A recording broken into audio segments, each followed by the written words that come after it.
Once we have our learners graduate from high school, college, maybe graduate school, how are they using AI?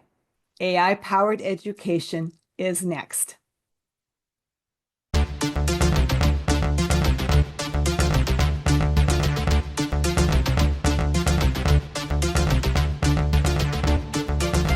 Well, we are here today with a guest, and we are excited to visit with a former learner that went through an educational system that we know very well and was, elementary, high school graduate, has gone off to college and now has a master's. And not only that, is now newly working in the world of work. Mhm. And so we thought we'd ask how AI is being used. So, Kiowa, would you mind sharing with us some information about your journey, like high school, maybe a little bit, and college, and then to like now, and as a master's student, and then on to like actually the job and what you think about how AI is being used for you now?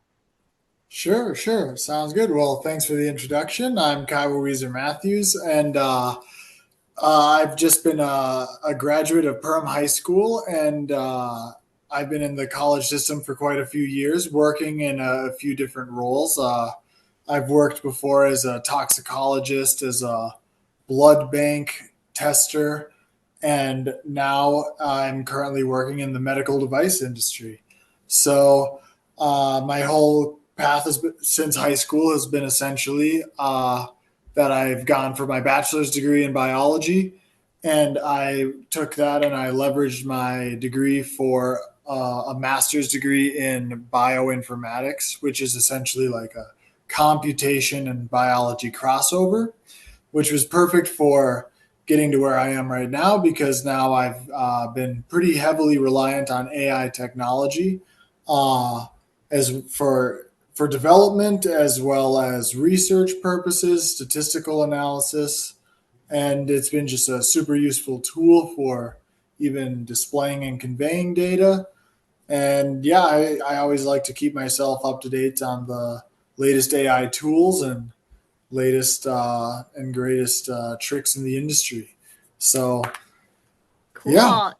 Kai, I love hearing about your sort of evolution in education as well, because I think that there are a lot of young professionals who are really similar to you in that they try, an area of interest. It's pretty broad, and then as they get into the workplace, they start to find maybe a more narrowed focus, and then they return to school. They finish a very specific degree that might get them into a career that they're interested.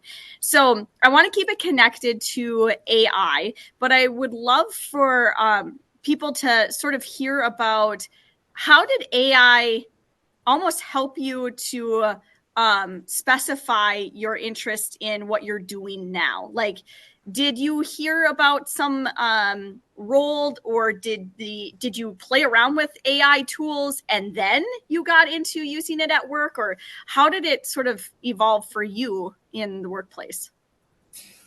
well, as far as the timeline goes, I believe it was about what was it 2022 when like ChatGPT released and it was just kind of made available to the public.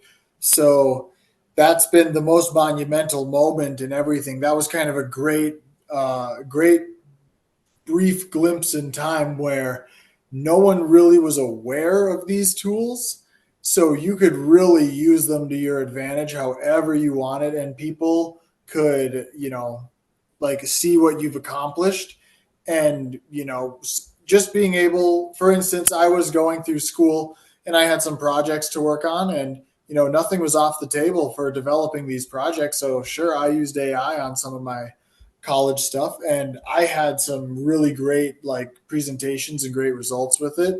Everyone was really impressed. I got some great grades, graduated, used AI to get into the workforce, and yeah, essentially I've been able to uh, build tools in the coding world with AI. So it's not necessarily like um, it's just the AI building or it's just me building. It's like kind of a co development process that really empowers like creators to make some interesting tools. These tools that I've made in the software world, I've been kind of uploading them to GitHub over the years. So even while I was working as a toxicologist or working in the blood bank, I was still building a lot of tools that were coming in handy over the long term. Technology's always been shifting upward, so things have always been more technologically based. Maybe 30, 40 years, a toxicologist would have been out there, pouring the beakers and measuring out the liquids for the chemistry. But nowadays, the machines that they have it on are, it's like reloading a printer ink into a printer pretty much, and they can do all of these complex tests on blood and all sorts of stuff. So very interesting world. It's just grown more and more too with AI and like software development tools. Like we're getting into the world where now people are even talking about like utilizing an entire like AI workforce. Like that's probably the big news of today in the AI world. There's just a story going around about someone who replaced a 700 worker workforce with an AI tool. So that people are finding ways to create, people, especially in industries that have a lot of work to do, when there's lots of documents to process, lots of research to be done, and there's an incentive to the work at the end of it too, then that incentivizes people to connect these tools. And that's kind of where I'm at right now in my career, is I'm providing a lot of AI tools to people in the industry, even though I wasn't even hired to do AI or anything necessarily, but just being able to be up to date on the latest tools and everything in the AI world is just super useful. And all you really need to do is watch the news and stay up with the latest software, I guess. And essentially, you can make a case for it in any industry to be pretty successful in. Yeah. So I love that. Go ahead, Yeah. Casey. Yeah, no, I was just going to say, I like that whole idea that you can make a case for any industry, any area. I mean, obviously, we're talking about something really specific in your career field, but the concept that AI is not just for coding in your circumstance, right? And it's not just for in our world in education, giving feedback or grading papers, right? There's so much more nuances to the tools that exist and that people like yourself are even creating.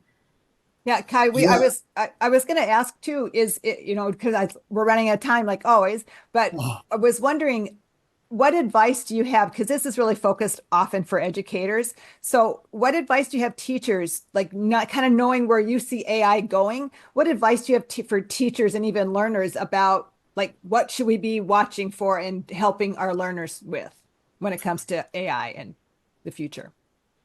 Sure. Yeah, that's a great question. I think educators really, it's a time to adapt to these products and let people like learn how to use them, because there's so much success that students and people could have like coming right out of even high school. Like even the places that they work, like, the factory from the town that we all come from, even people who might work at the factory could start telling people, in the administrative sections about AI tools. And then they could say, hey, we didn't even know we needed some AI in our enterprise right now. Mm-hmm. But like, honestly, can you be the person who works in this area? So it's a great way right now for people to advance their careers pretty much out of the dust.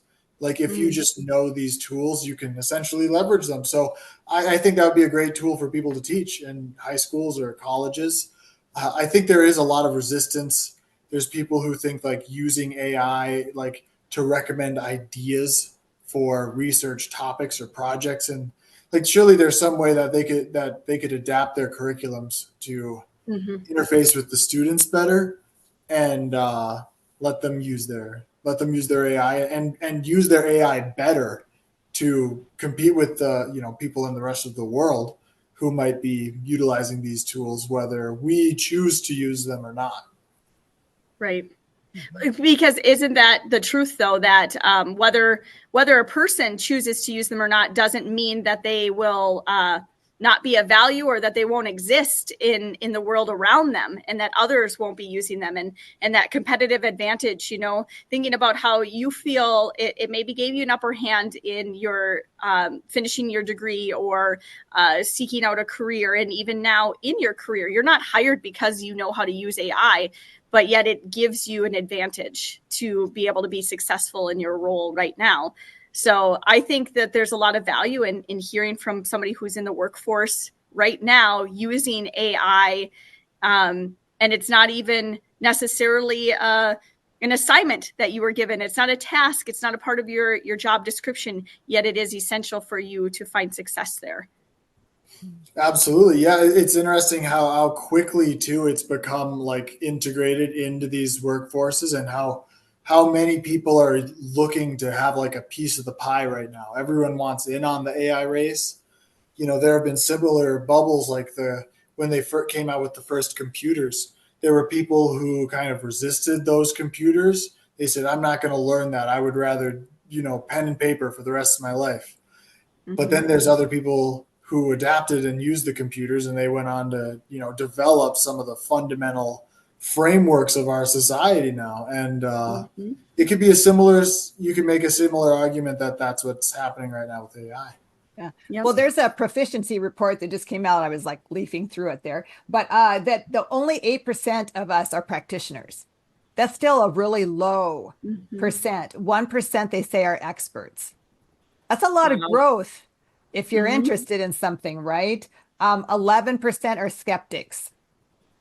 Wow. That doesn't matter no matter what. I bet if you did this research on anything new, a lot of this stuff is the same percentages. Again, I always like say, who's the scouts, the pilots that are going out, giving it a try, that kind of thing. And then the rest are kind of just slowly watching, and then a few dragging their heels. But you are not dragging your heel, Kiowa. It sounds like you are out there trying to do lots of different things. And we're so thankful that you could join us today on your busy schedule and share some of your suggestions about what educators should do when it comes to AI. So thank you so much for your time. Yes, thanks for having me. Thanks. I appreciate the chance to talk about it and advocate for proper AI usage. All right. Thanks, Kai.